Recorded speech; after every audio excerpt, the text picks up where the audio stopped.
Hey everybody, this is Mark.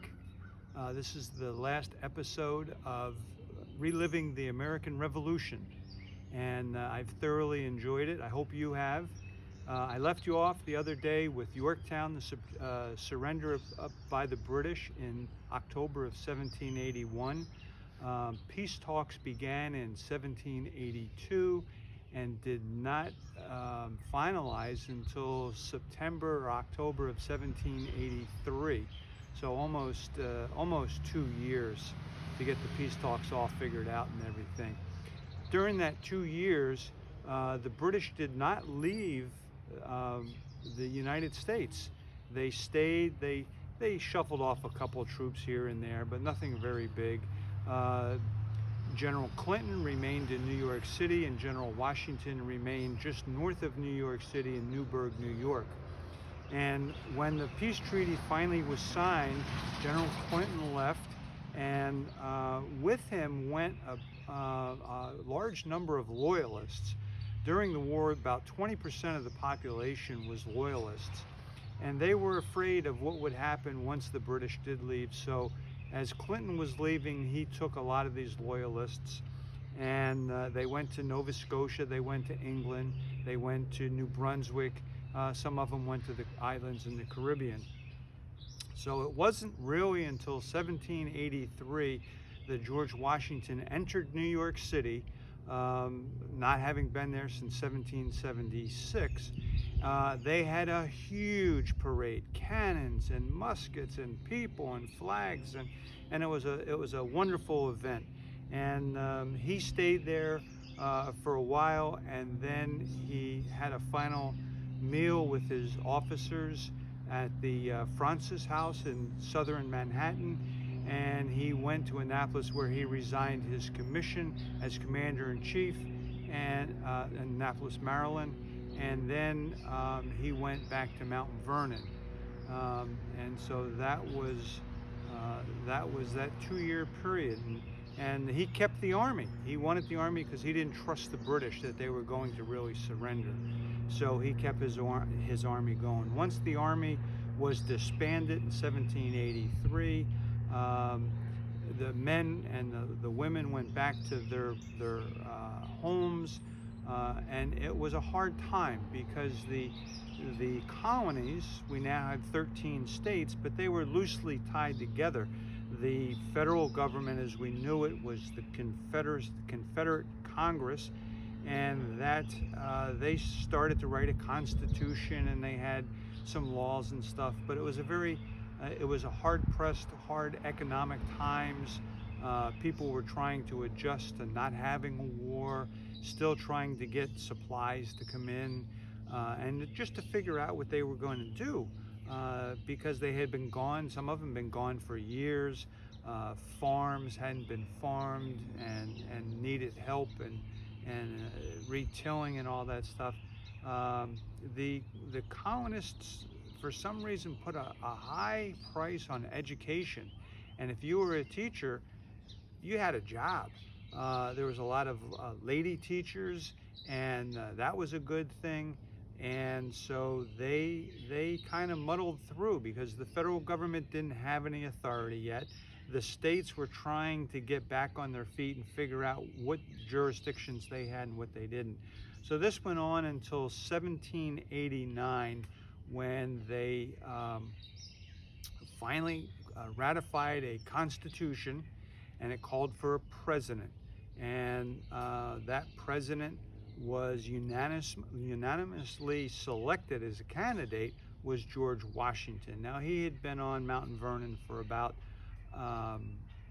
5 years or so, and they went to him and said, "We need a born leader, we need you." And he reluctantly left Mount Vernon and went to serve as the first president of the United States, and he served 2 terms until 1797, when then President Washington did not run for a 3rd term. He was succeeded by John Adams. He returned to Mount Vernon, and 2.5 short years later he died. So he never really, he loved Mount Vernon. but he never really got to enjoy it to the max.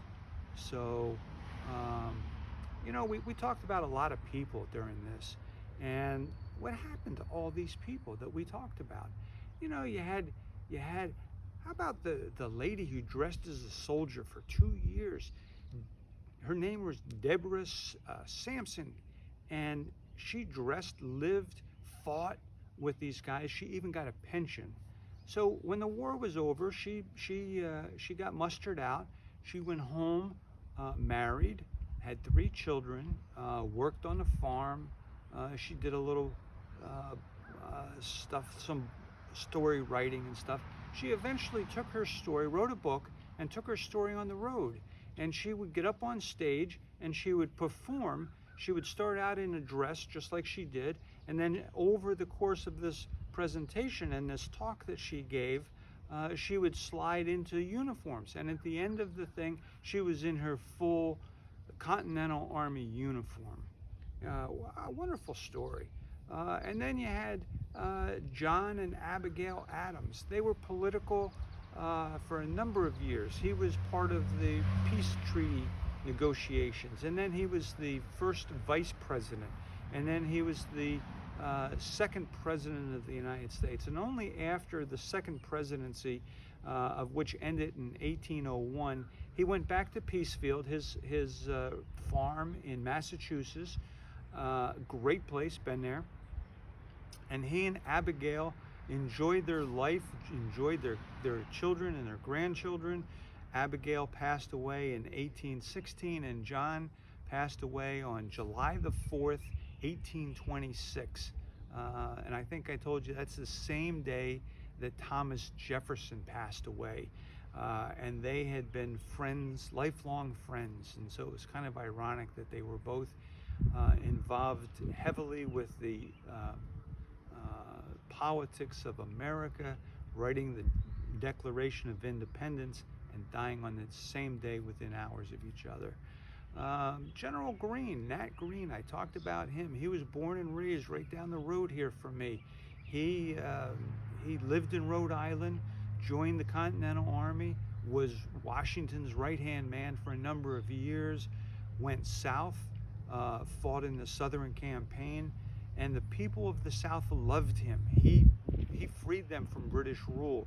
And so he stayed in Georgia, had a plantation down there, and a few short years after the war, he died of heat stroke working out in the plantation, and it was a short life for him following the war, and it wasn't. He was a good man, but he just died too soon. So, and then we had how about Joseph Plum Martin? Remember him? He was the 16-year-old from Connecticut that convinced his grandparents that either they signed to let him join the army in 1776 or he was going to run away. So they did. And Joseph Plum Martin, he provided his own written diary that he kept all through the war. And he stayed with the Continental Army from the day he joined until 1783, and only after that he went to be a teacher for a couple years, and then he moved to Maine and became a farmer. He married, he had children, and he actually had a farm next to General Knox. General Knox, when he was done serving his country, went to Maine and had a big, 6,000 acre farm or something up there.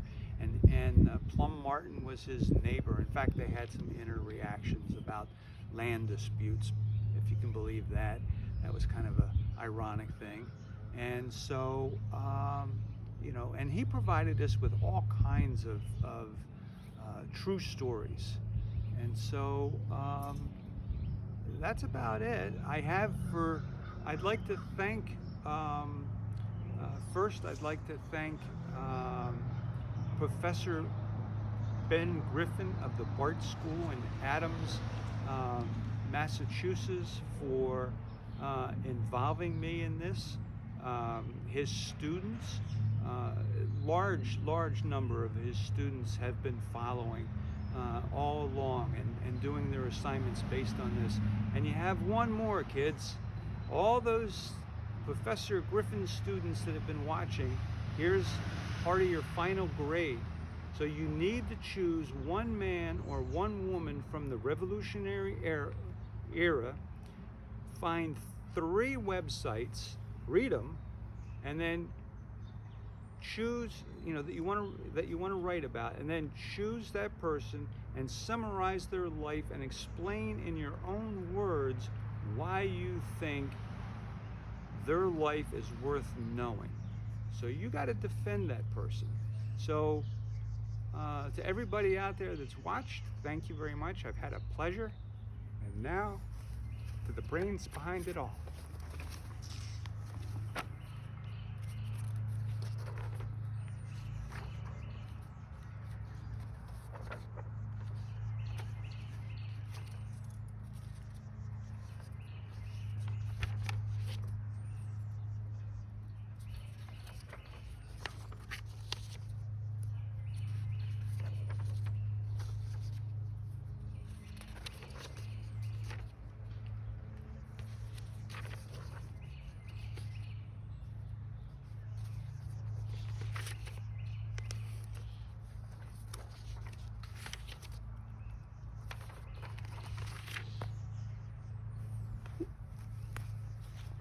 Thank you all.